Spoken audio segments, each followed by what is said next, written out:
سلامونه ستړي مشه وخت مو په خیر پام وکړئ د یاران ټي وي یوټیوب چینل څخه د نن ورځې تازه لنډ او مهم خبرونو ته د پاکستان پوځ له سیاسي ګوندونو غوښتي دي چې خیبر پښتونخوا د پاکستان حصه یا برخه اعلان کړي خو د پښتون ژغورنې غورځنګ ورڅخه انکار کړی دی. سرچینو رسنیو ته ویلي دي چې پاکستاني پوځ هلته د سیاسي ګوندونو له مشرانو غوښتي دي چې په خپلو ویناوو کې خیبر پښتونخوا د پاکستان برخه یاده کړي.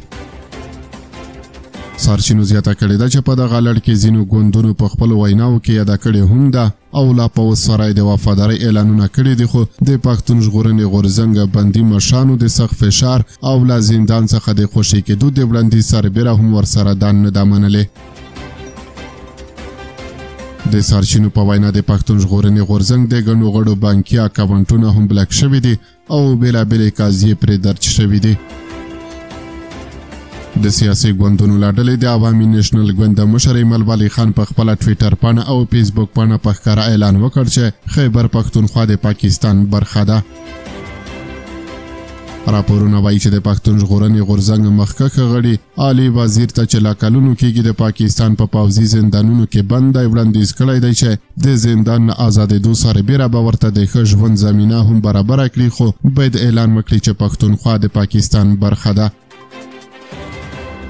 د راپورونو له مخې عالي وزیر د پاکستان دغه وړاندیز نه دی منلی او د دې سربیره د پښتون ژغورنې ګڼ شمېر لوړ پوړو غړو په خپلو پوسټونو کې پښتونخوا د افغانستان برخه یاده کړې ده.